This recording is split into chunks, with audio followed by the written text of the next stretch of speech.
Hello students, math का जादू अब आपके सर चढ़कर बोलेगा, ऐसा मेरा यकीन है, क्योंकि हम आपको मैथ सिखाएंगे इतनी सरल भाषा में कि इसका मीठा सा एहसास आपको रोमांचित कर देगा। वैसे भी ये सीरीज मैंने बनाई है उन स्टूडेंट्स के लिए जो मैथ में खुद को बेहद कमजोर समझते हैं। उनकी ये झिझक और ये शर्म उन्हें आगे बढ़ने से रोकती है और उनके आत्मविश्वास को कमजोर भी करती है। मेरी उन स्टूडेंट से ये रिक्वेस्ट है कि वो मेरी ये सीरीज जरूर ज्वाइन करें और इसमें कंटिन्यू रहें, क्योंकि यदि वो इस सीरीज को ज्वाइन करेंगे तो मैथ से उन्हें उतना ही लगाव हो जाएगा जैसे कि बच्चों को लॉलीपॉप से होता है। और इस सीरीज का नाम भी मैंने रखा है लॉलीपॉप सीरीज। अरे ये क्या, अभी तक आपने मेरा चैनल सब्सक्राइब नहीं किया? अरे हद करते हैं महाराज, आप लोग भी इतना जुल्म मत कीजिए और जल्दी जल्दी से मेरा चैनल सब्सक्राइब कीजिए और हाँ, उसका बेल आइकन जरूर प्रेस कीजिए ताकि मेरे वीडियो का नोटिफिकेशन सही वक्त पर आप तक पहुंचता रहे और हमारे और आपके बीच का ये प्यार भरा संबंध यूं ही निखरता रहे। तो हम स्टार्ट करते हैं आज की चर्चा।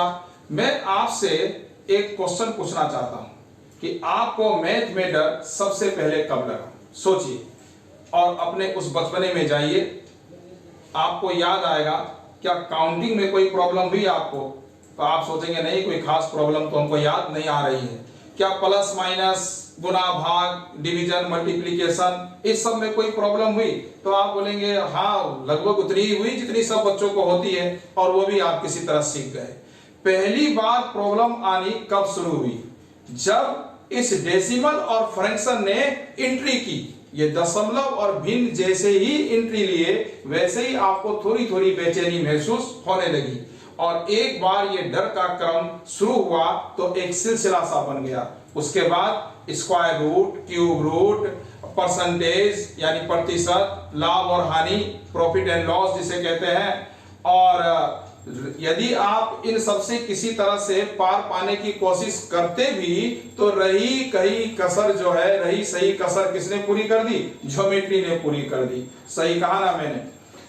लेकिन खैर छोड़िए, जो बात गई उसको जाने दीजिए। हम एक बार फिर वहीं से शुरू करेंगे ये कहानी जहां से आपको सबसे पहले डर लगना स्टार्ट हुआ था, ताकि आपका वो डर हमेशा के लिए खत्म हो जाए और आपका आत्मविश्वास भी मजबूत होता चला जाए। जैसे जैसे ये वीडियो आगे बढ़ेगा, इसके जो टॉपिक्स है, हर वीडियो में अलग अलग टॉपिक हम लेकर आएंगे, वैसे वैसे आपकी मैथ स्ट्रॉन्ग और स्ट्रॉन्ग होती चली जाएगी और आत्मविश्वास तो आपका मजबूत होता ही चला जाएगा। तो आज का जो टॉपिक है उसे हम स्टार्ट करने जा रहे हैं और आज का जो टॉपिक हमने लिया है आपके लिए वो है डेसिमल, यानी हिंदी में जिसे हम कहते हैं दशमलव। तो दशमलव जिसे हम एक पॉइंट के द्वारा इस तरह से दिखाते हैं। देखिए, दिखने में तो ये बहुत छोटा सा है, लेकिन कुछ लोगों की हालत इससे इतनी पतली हो जाती है जैसे कि लड़कियों की हालत कॉकरोच को देख करके होती है। कहने के लिए तो कुछ भी नहीं है, लेकिन दहशत ऐसी मच जाती है जैसे घर में एनाकोंडा निकल आया हो। तो ये देखिए, कुछ डेसिमल के क्वेश्चन यहाँ पर लिखे हुए हैं। यदि आपको मैं एक नंबर लिख कर दूं 2.4, ये सपोज मैंने आपको लिख करके दिया, ठीक है, 2.4। अच्छा, इसके आगे यदि मैं 0 लगा भी दूं तो अभी भी ये 2.4 ही रहने वाला है। ये अभी नंबर जो है 2.4 का वैल्यू यहां पर चेंज नहीं हुआ है, समझ गए ना? और यदि यहां पर मैं और 0 भी लगा देता तो भी कोई फर्क पड़ने वाला नहीं था, लेकिन यदि मैंने इस 4 से पहले यहां पर 0 लगा दिया इसके आगे तो इस नंबर में ना फर्क पड़ जाएगा। ये अब इससे छोटा हो गया, यानी कि नंबर से पहले और पॉइंट्स के बीच में जैसे जैसे हम 0 बढ़ाएंगे वैसे वैसे जो है आप देखेंगे कि जो नंबर का जो वैल्यू है वो कम होता चला जाएगा, जैसे कि यहां पर आपने देखा।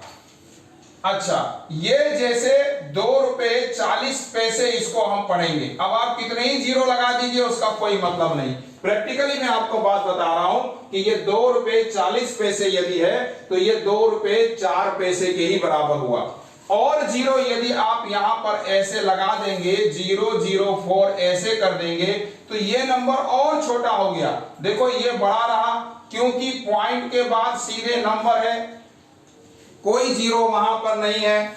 उसके बाद आप देखें यहां पर पॉइंट के बाद 0 है फिर नंबर है तो ये छोटा हुआ और ये नंबर और छोटा हो गया क्योंकि इसमें 2 0 लग गए पॉइंट के बाद, उसके बाद नंबर आया है तो ये और छोटा नंबर हो गया। बात समझ रहे हैं ना आप? तो अब आप देखें और मैं आपको यहां पर बताता हूं कि जैसे ये देखिए आप 2.5, 2.05, 2.005, क्या आप बता सकते हैं कि इसमें कौन सा नंबर सबसे बड़ा है? उसके बाद उससे छोटा, फिर उससे छोटा, कोशिश कीजिए। ओके, देखिए कोशिश आप जरूर कर रहे होंगे और मैं अब आपको बताता हूं कि देखिए ये 2.5 है, यहां पर पॉइंट के तुरंत बाद कोई 0 नहीं है तो ये हो गया बड़ा नंबर। यहां पर देखिए पॉइंट के बाद एक 0 लग गया है तो ये हो गया इससे छोटा नंबर, और यहां पर पॉइंट के बाद 2 0 लग गया है तो ये भी हो गया उससे छोटा नंबर। तो पॉइंट के बाद जैसे ही 0 लगना शुरू होता है, जितने ज्यादा 0 लगेंगे वो नंबर उतना ही छोटा होता चला जाता है। बात क्लियर? उसके बाद देखिए एक ये एग्जांपल यहां पर मैंने और लिखा है, इसमें जरा आप जज करने की कोशिश कीजिए। यहां पर पॉइंट के बाद 2 0 लिखे हैं फिर नंबर आया है, यहां पर देखिए पॉइंट के बाद एक भी 0 नहीं है, सीधे 1 है फिर 0 आया है, यहां पॉइंट के बाद एक 0 है फिर 1 है, और 1 के बाद 0 का तो कोई मतलब आपको पता है नहीं रह गया। 1.5 है और ये 2.05 है, तो भाई ये पॉइंट से पहले जो नंबर आया है यदि यही बड़ा नंबर है तब तो फिर डिसाइड बहुत आसानी से हो जाता है। देखिए 2 और 1 कौन बड़ा है? 2, तो ये नंबर हो गया सबसे बड़ा। उसके बाद आ गया इसका नंबर, फिर किसका नंबर आया? देखिए पॉइंट इसका ना, पॉइंट के बाद एक भी 0 नहीं है, इसका नंबर आ गया। उसके बाद पॉइंट के बाद देखिए एक 0 है, इसका नंबर आ गया, और यहां पॉइंट के बाद 2 0 है फिर कोई डिजिट है तो ये आ गया सबसे आखिरी नंबर पर। तो इस तरह से हम जज कर लिए कि कौन डेसिमल यानी दशमलव नंबर बड़ा है और कौन दशमलव नंबर छोटा है। भाई नंबर की जो वैल्यू होती है अपनी, तो उसकी उस फेस वैल्यू से तो वो नंबर बड़ा या छोटा होता ही है। कि अब मैं यदि आपको कह दूं 2.5 और 2.6 में, तो जाहिर सी बात है 2.6 ही बड़ा है, लेकिन यदि इससे आगे हमने एक 0 लगा दी रहती तो फिर ये नंबर बड़ा हो जाता और ये नंबर क्या हो जाता? छोटा हो जाता, क्योंकि ये 2 रुपया 50 पैसे और ये 2 रुपया 6 पैसे को इंडिकेट कर रहा, क्योंकि पॉइंट के बाद 0 और फिर आया है इसमें कोई अंक। तो ये बात तो आप समझ गए कि कैसे हम ये जज करेंगे कि कोई नंबर बड़ा या छोटा होगा डेसिमल में, ठीक है ना। और अब आप देखिए कि हम इनको ऐड कैसे करते हैं, इनको हम कैसे ऐड करेंगे, इसको देखिए हम यहां पर आपको समझाने की कोशिश करते हैं। यहां हम लिख देते हैं 2 पॉइंट कितना है 5, उसके बाद देखिए 2.05।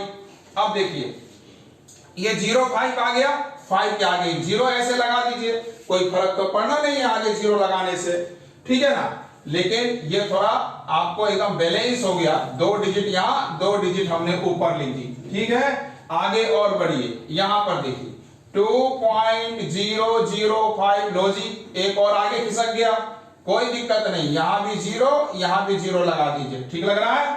ओके, फिर इसके बाद यहां पे देखिए 0.001 ऐसे लिख दिए। अब इनको आराम से ऐड वैसे ही करना है जैसे कि आप पहले किया करते थे, ठीक है ना। जर्नल नंबर में आप देखिए 5 और 1 6, यहां पर 5 0 0 है तो ऐड करके 5 आ गया, यहां पर भी 5 और ये लग गया डेसिमल, ठीक है ना। डेसिमल तो अपनी जगह पर ही लगेगा, प्लस और माइनस में, प्लस हो या माइनस हो, डेसिमल जहां होगा वो अपनी जगह पर ही रहेगा। 2 and 2 4 and 2 6, यहां पर लिख दिए 6 और हो गया हमारा एडिशन कंप्लीट। समझ गए ना। और अब एक क्वेश्चन मैंने यहां ये क्वेश्चन आपके लिए लिखा है, ये क्वेश्चन आपको ऐड करना है और इसका आंसर आपको कमेंट बॉक्स में लिख करके देना है। ओके, चलिए एक और क्वेश्चन देखिए मैंने आपके लिए यहां पर लिखा है, लेकिन इस क्वेश्चन में क्या है खास बात, इसमें प्लस भी है और नेगेटिव नंबर यानी माइनस में भी, दोनों एक साथ मैंने मिक्सअप कर दिया। अब इसे कैसे करेंगे, इसे करने के लिए हम पहले जो पॉजिटिव नंबर है उनको ऐड करेंगे।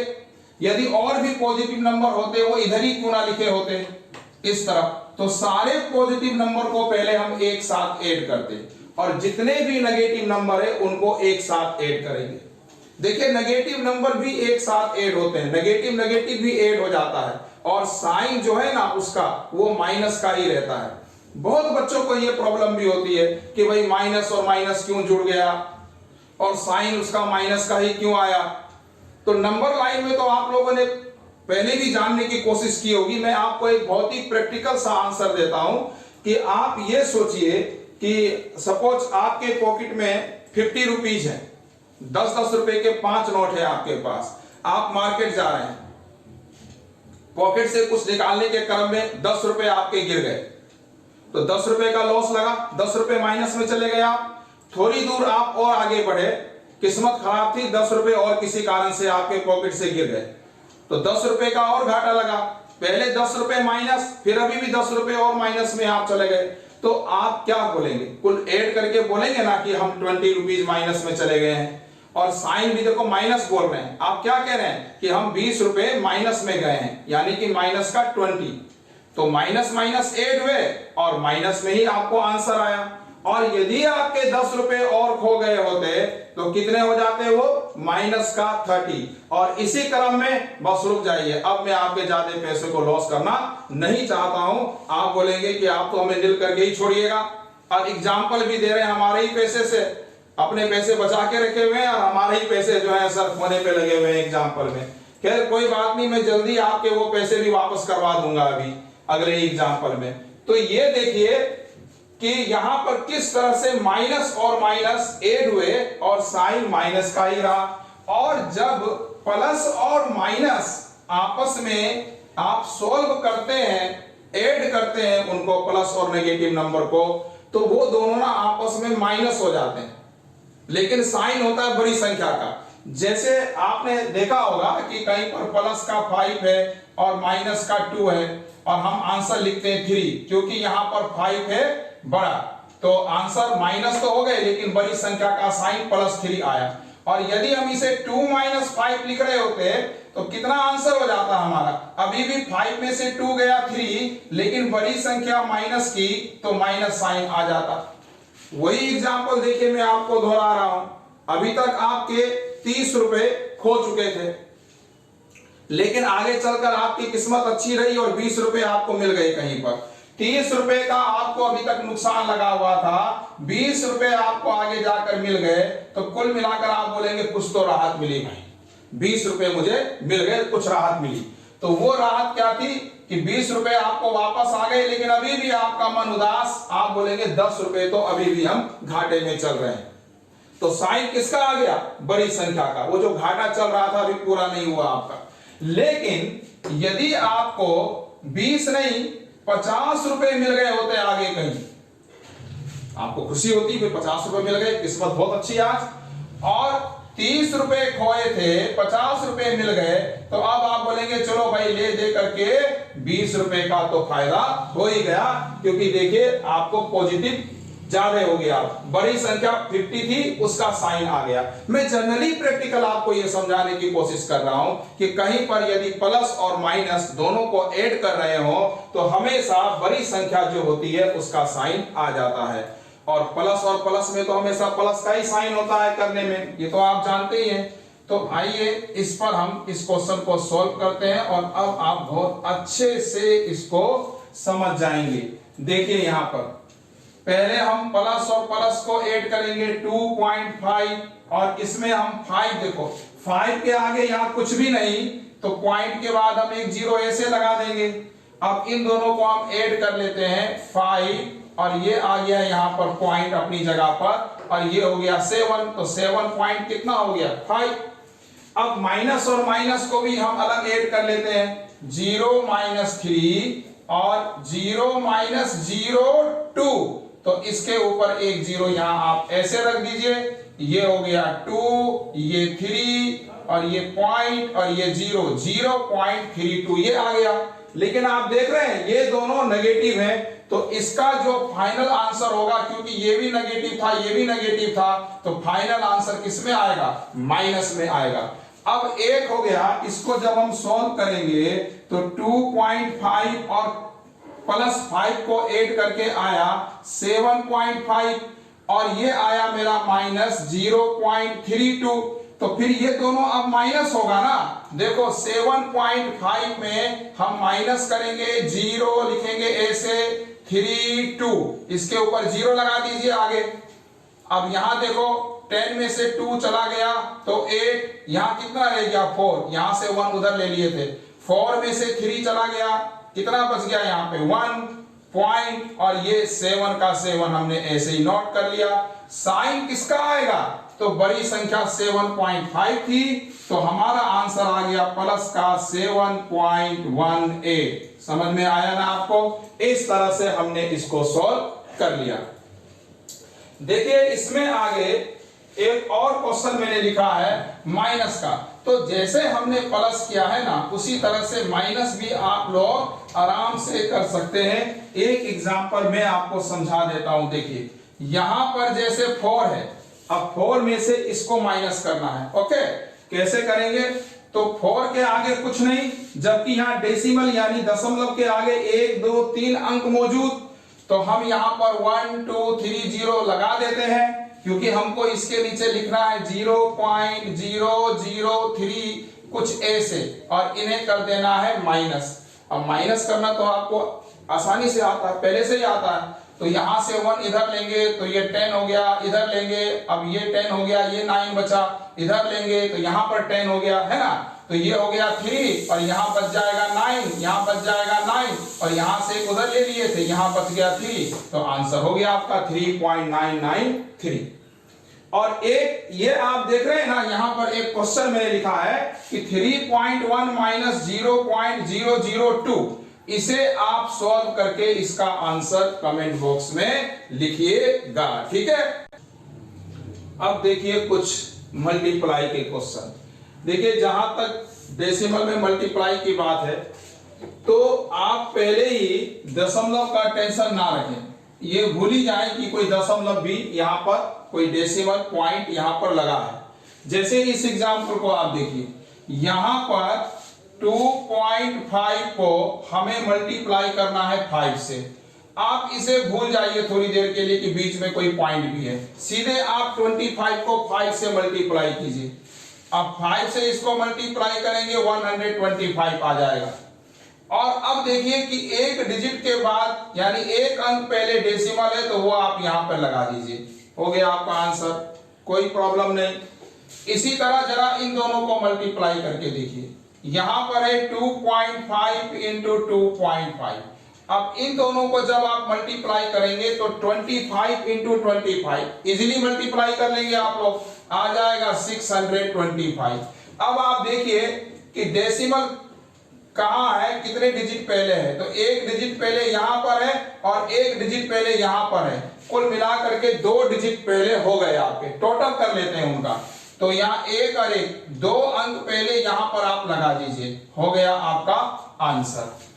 एक ये भी आप देखिए, यहां पर लिखा है 0.25 इंटू 0.0025।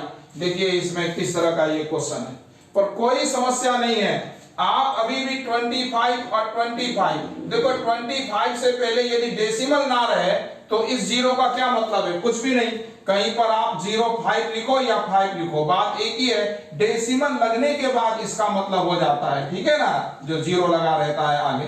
तो अभी तो हम डेसिमल को सोच ही नहीं रहे, सीधा 25 और 25 को मल्टीप्लाई कर दीजिए, आ गया 625, ये आ गया। लेकिन अब यदि आप देखें तो यहां पर 1 2 3 4 डिजिट पहले है डेसिमल, और यहाँ पर 1 और 2 डिजिट पहले है, तो 4 इसके और 2 इसके, कुल मिलाकर के 4 और 2 ऐड करके 6 हुआ ना, तो 6 डिजिट पहले आपको डेसिमल लगाना है। अब यहाँ पर देखिए 1 2 3 अंक तो मौजूद है, लेकिन हमको तो 6 डिजिट पहले लगाना था।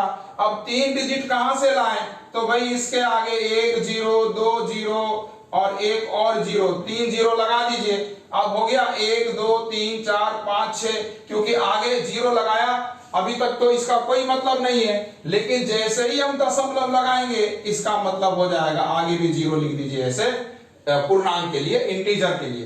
तो क्या देखा आपने कि इसके 1 2 3 4 डिजिट और इसके 2 डिजिट, कुल मिला जुला करके 6 डिजिट पहले 1 2 3 4 5 6 डिजिट पहले हमने ये दशमलव यानी कि पॉइंट लगा दिया।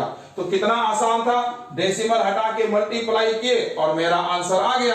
तो देखिए इतना इजी होता है इसका मल्टीप्लाई करना। अब ये एक क्वेश्चन मैंने आपको यहां पर दिया है, आप इसको सॉल्व करके और इसका जो आंसर है आप उसे कमेंट बॉक्स में लिखिएगा।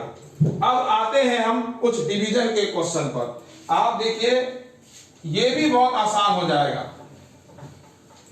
इसे कैसे करते हैं ये देखिए आप, जैसे सपोज यहां पर है 2.5 और इसे हमें डिवाइड करना है, किससे डिवाइड करना है? तो इससे डिवाइड करना है हमें 5 से। किससे डिवाइड करना है हमको? इसको 5 से डिवाइड करना है। तो कैसे डिवाइड करेंगे इसको हम 5 से? ये देखिए आप यहां से पॉइंट को हटा देंगे। अब मैं आपको एक चीज बताता हूं, यहां पर कोई भी डेसिमल नंबर हो, कोई भी डेसिमल नंबर हो 2 3 कुछ भी लिखा हो, यदि हमको पॉइंट हटाना है तो हमको क्या करना चाहिए? इसके नीचे डिनोमिनेटर में पॉइंट की जगह पर 1 लिख देना चाहिए और जितने डिजिट हैं, जितने अंक हैं उतने 0 लगा देंगे और यहां से पॉइंट को विदा कर देंगे कि जा भाई तुम्हारा काम खत्म। नीचे हमने वहां पर 1 के आगे उतने 0 लगा दिए।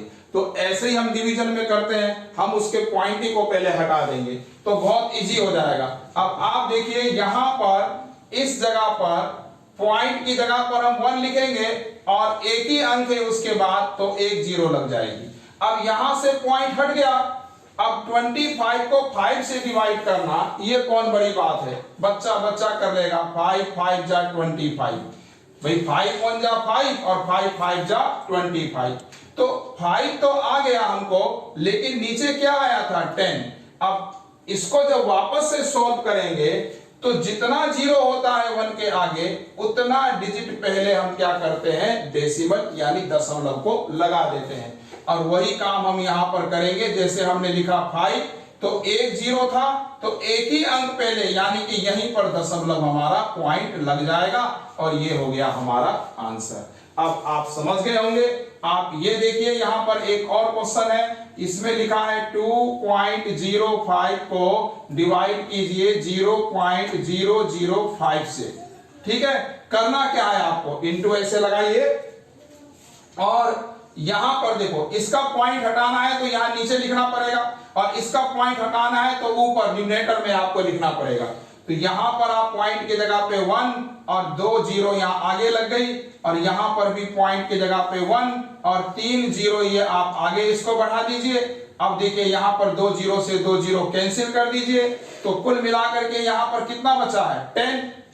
अब देखिए अब आप क्या करेंगे कि डेसिमल तो यहां से हट चुका अब, क्योंकि हमने यहां पर इसको इस तरह से हटा दिया। अब डेसिमल हट गया तो आगे इस 0 का भी कोई मतलब नहीं रह गया, है ना? इसका मतलब है ये तो क्या है 205 हो गया, इस 5 के आगे 0 का कोई मतलब नहीं रहा। कहीं सारे 0 मत हटा दीजिएगा, ठीक है? उसके बाद अब इस 5 से इसको आप आराम से डिवाइड कर सकते हैं। कीजिए 5 4 जा 20 और 5 1 जा 5, 41 आ गया। वही 5 चौको 20, 5 एकम 5 41, 41 आ गया। अब 41 इंटू 10 है तो आंसर कितना आ गया? 410। आंसर कितना आ गया? 410। मल्टीप्लाई करना तो मैंने पहले भी सिखा दिया है, तो आप आराम से मल्टीप्लाई करके आंसर निकाल सकते हैं। तो ये आ गया 410। अब इसमें देखिए, अब ये जो क्वेश्चन आपको यहां दिख रहा है, आप बोलेंगे सर ये तो आप अभी तक छोटा छोटा सा सवाल दे रहे थे, ये एकाएक आपने इतना बड़ा क्वेश्चन दे दिया। तो ये क्वेश्चन भी आसानी से बनेगा, क्योंकि आप जितने भी क्वेश्चन मैंने अभी तक करवाए हैं ना, उनका अभ्यास पहले कीजिएगा बढ़िया से। और इस क्वेश्चन को मैं बताऊं तो एक लाइन भी मैं आपसे कह देता हूं कि अभ्यास करते करते हो जाओगे ऐसी तो, अभ्यास करते करते हो जाओगे ऐसी तो कि फिर कड़वा कड़वा सवाल भी लगेगा लॉलीपॉप। ठीक है, तो अब आप देखिए यहां पर इसे हम कैसे एकदम लॉलीपॉप बनाते हैं आपके लिए। ये देखिए क्या करेंगे इस क्वेश्चन में। देखिए यहां पर कितने सारे डेसिमल लगे हुए हैं, आप टेंशन मत लीजिए। आप देखिए टोटल डेसिमल को ना एक साथ काउंट कर लीजिए कितने हैं, बहुत इजी हो जाएगा। देखिए अभी 1 2 3 3 इसके, 1 2 डिजिट पहले यहां पर है, 2 इसके, 1 2 3 4 डिजिट, 4 इसके, 4 इसके, 2 इसके और 3 इसके। कुल कितने हो गए? 3 और 2 कितने हो गए? 5 और ये हो गया 1 2 3 4 हो गए इसके, कुल 9 हो गए ना। तो आप अपने दिमाग में रख लीजिए भाई 1 के आगे हमने 9 जीरो लगाना है, या 10 की पावर 9 लिख लीजिए, और नहीं तो अपने दिमाग में रख लीजिए कि भाई 1 के आगे हमको कितने जीरो लगाने थे? 9 जीरो का नीचे हो गया हिसाब किताब। अच्छा यहां से पॉइंट गिन लीजिए, 1 2 3 इसके हो गए, 1 2 3 4 इसके हो गए, कुल कितने हो गए? 3 इसके, 4 इसके, 7। तो 1 के आगे 7 जीरो ऊपर। देखो इसके पॉइंट हटा रहे हैं तो ऊपर लिखेंगे, और ऊपर वाले के पॉइंट हटा रहे हैं तो नीचे आपका उतना जीरो आ जाएगा 1 के आगे। ठीक, ऊपर आ गए 7 जीरो, नीचे आ गए 9 जीरो। तो भाई ये 7 जीरो से हटाएंगे जब यहां पर या 9 जीरो है, तो नीचे कुल कितने बच जाएंगे 1 के आगे? 3 जीरो ना। अरे भाई यहाँ 1 के आगे 7 जीरो है, यहाँ 1 के आगे 9 जीरो है, तो जीरो जीरो कटेंगे और यहाँ नीचे सिर्फ रह जाएंगे कितने? 2 जीरो। ये 7 है ना, और 7 है और ये 9 है, तो यहाँ पर सिर्फ 2 ही जीरो बचेंगे। कितने जीरो बचेंगे? 2 जीरो। यानी यहाँ पर बच गया सिर्फ 100 बच गया आपको। ठीक है ना, 100 बचा। अब इसमें से जैसे ही मैंने डेसिमल के लिए ये जीरो वाला फार्मूला इस्तेमाल करा, यहां से डेसिमल सब हट गए। क्या बच गया? ये देखिए 0 3 0 0 3, ऐसे यहां हो गया 1 2, यहां हो गया आपका देखो 2, क्योंकि अब इससे आगे 0 0 लिखेंगे तो कोई मतलब ही नहीं रहेगा। बाई ये कितना हो गया? पॉइंट, यहां पर 3 आ जाएगा, यहां से भी आगे दोनों जीरो हटा चुके हैं, यहां पर 12 रह गया, और ये देखिए कितना इजी हो गया। सारे डेसिमल दशमलव हमने हटा दिए इसके। तो जो भी पॉइंट के बाद जितने भी जीरो रहते हैं आगे, तो जब दशमलव हट गया तो वो 0 0 2 लिखने का कोई मतलब नहीं है, लेकिन बीच में जो जीरो है उनका तो मतलब है ना, तो वो रहेंगे।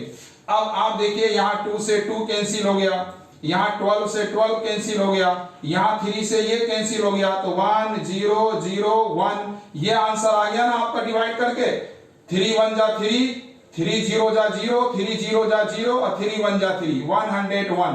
तो इसका आंसर आ गया इस तरह से। ये क्या आ गया? इसको कैसे पढ़ेंगे? कैसे पढ़ेंगे इसको? इकाई, दहाई, सैकड़ा, हजार आता है ना पढ़ना। 1001, 1001 आंसर आ गया इसका। कितना आंसर आ गया? 1001 आंसर आ गया। तो आपने देखा कि ये क्वेश्चन कितना आसान हुआ, हो गया ना लॉलीपॉप एकदम से।